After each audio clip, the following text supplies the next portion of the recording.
That statement from Commissioner Stump could not stand in more opposition to the SEC, who continues to refuse to offer guidance other than in enforcement actions, and which continues to insist that Howey tells you everything you need to know about how securities laws should be applied to cryptocurrencies.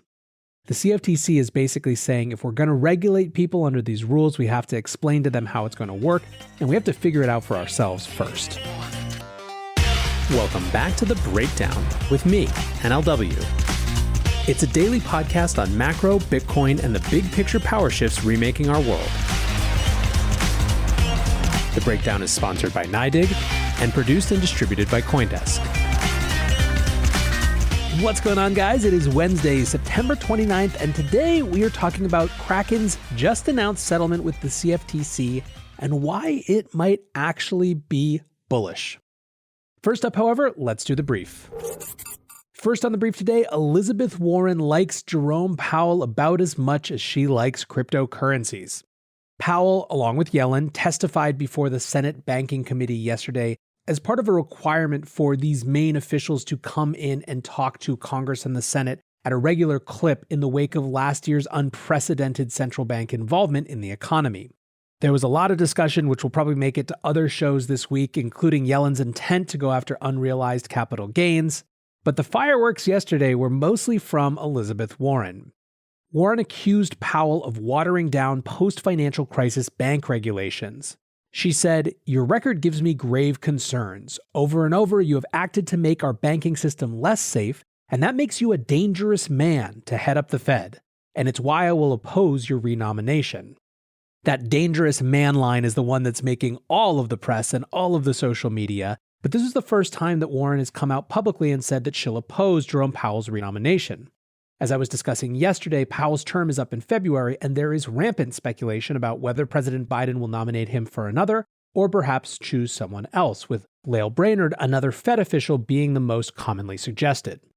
Warren continued, "So far you've been lucky, but the 2008 crash shows what happens when the luck runs out. The seeds of the 2008 crash were planted years in advance by major regulators like the Federal Reserve that refused to rein in big banks. I came to Washington after the 2008 crash to make sure nothing like that would ever happen again." On the one hand, I suppose it's nice for someone in the Congress or Senate to be sort of holding accountable these unelected officials. At the same time, it's so hard not to see Elizabeth Warren's political questing, especially now that we've seen how she's just willing to apply the same rhetoric, the same narratives to our crypto industry, even though it's such a different space. Either way, this is a thing that happened, so there's the brief on it. Next up on the brief today, a new positive mining bill. 2 senators are asking the U.S. Department of the Treasury to look into crypto mining around the world, but with an eye to U.S. competitiveness. The bill is created by Maggie Hassan, a Democrat from New Hampshire, and Joni Ernst, a Republican from Iowa. If this bill was passed, Treasury would have to write up a report within 2 years of its passing, focused on mining and the impact of mining on supply chains in areas such as semiconductors. Also, and this is a quote from the block, the study would also assess the political frameworks mining-intensive countries use for the industry. To compare, the study would also assess the types and dollar values of cryptocurrency mined within American and Chinese borders from 2016 to 2022, as well as any other countries the Treasury finds relevant. Maggie Hassan's statement on this said, "In order to strengthen U.S. competitiveness, our government must get a better handle on the role that cryptocurrency is playing in the global economy and how it is being leveraged by other countries." This I see as out and out positive. It's basically a Democrat and a Republican coming together, bipartisan, to say we should learn more about this, not because we think we probably need to ban it, but because we think it's probably a pretty important thing for the global economy going forward, and we want to know where we stand relative to our competitors. I think that the more that Bitcoin and cryptocurrency in general remains a bipartisan issue, something that doesn't easily fit into the old food fights, the better it's going to be for all of us. Last on the brief today, one that I would not have expected to be bringing to you, but here we are. Ripple is launching a $250 million NFT fund. Now, Ripple, if you've been watching these guys for the last 4 years or whatever it's been, they have always focused on their cross-border payments, their remittances, all that sort of stuff, that sort of infrastructure as their thing, what they offered that was different. This is something of a pivot, or at least an opportunistic expansion into NFTs. They have a few partners for the initiative, including Mintable and Mint NFT, as well as the brand agency VSA Partners.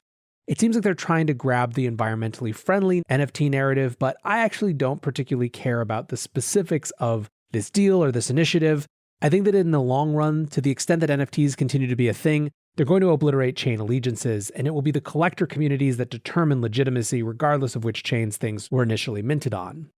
I share this Ripple news because I think it relates to our main topic, and here's a Travis Kling tweet that connects the dots. We got Ripple out here punting $250 into NFTs and Kraken catching couch cushion fines, but tell me again about how US regulators are getting ready to shut all of crypto down.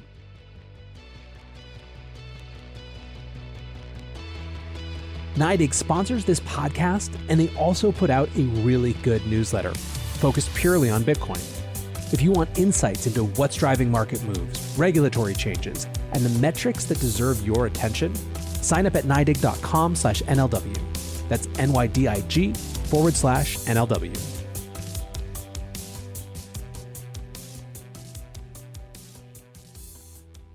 Let's shift to our main story. There has been a ton of speculation that we're going to see some enforcement action soon. And there's a reason for that. It's the end of a lot of these agencies' fiscal years. These agencies seem to be commenting more and more and more. Certainly the SEC is making it a point to talk about crypto more and more and more. And yesterday we actually got one, although it doesn't really seem that bad. US exchange Kraken is paying a $125 million fine to the CFTC. Here's what Compound General Counsel and overall crypto legal expert Jake Chervinsky had to say about it. Enforcement actions are usually bad news, but this seems quite positive. Kraken made a good deal and solved an open regulatory issue. CFTC got a win and asserted its authority. And Commissioner Stump wrote a good statement calling for clarity. I have to think everyone's happy with this one. The accusation was that Kraken had violated the Commodities Exchange Act. How? By offering margin crypto products between June 2020 and June 2021 without registering as a designated contract market or DCM or a futures commodity merchant, an FCM. From the CFTC, during the relevant period, Kraken offered potential and existing US customers the ability to enter into margined retail commodity transactions on its exchanges. Margin trading was available to any US person who Kraken approved for a user account. The margining was up to 5-to-1. Under the settlement with the CFTC, Kraken will pay $1.25 million within 30 days. They will cease to offer margin product to US persons, and they waive their rights to hearings and court review. So what's Kraken's take on this? Well, Kraken had, quote, sought clarity around CFTC margin trading guidance and began proactively limiting margin products in June 2021.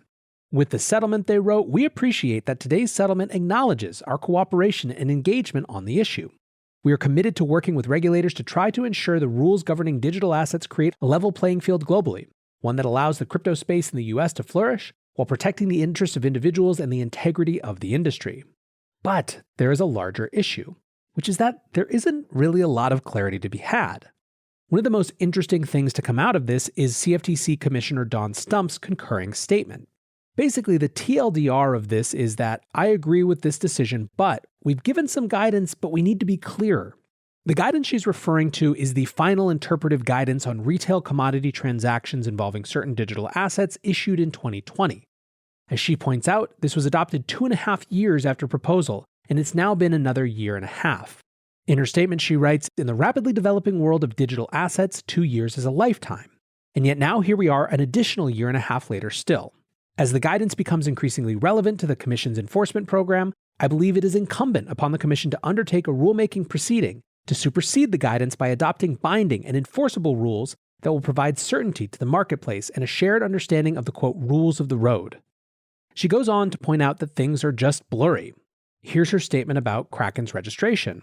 The Commission finds that Kraken violated CEA Section 4A because it engaged in retail commodity transactions that are prohibited by the CEA unless traded on or subject to the rules of a DCM, a registration designation that has neither been requested by nor granted to Kraken. But it also finds that Kraken operated as an unregistered FCM with respect to those transactions, which begs the question. If Kraken had sought to register with the Commission as an FCM, how would it have been expected to operate? Absent these transactions occurring on a DCM, they would continue to be illegal even if Kraken had an FCM registration. Furthermore, how Kraken would be regulated as an FCM is not entirely clear, because many of the Commission's rules governing its regulation of traditional FCMs do not fit Kraken's role as an exchange. It would also be unprecedented for an entity to register as both a DCM and an FCM. So as you can see, they're basically falling over themselves, saying that if they had gone one direction, they would have run afoul of the other direction. If they had gone the other direction, they would have run afoul of the first direction. But it's unprecedented to run in both directions at once, so what the hell is Kraken supposed to do? She continues, in short, the application of the Commission's FCM rules to an exchange on which retail commodity transactions are traded is uncharted territory at this time.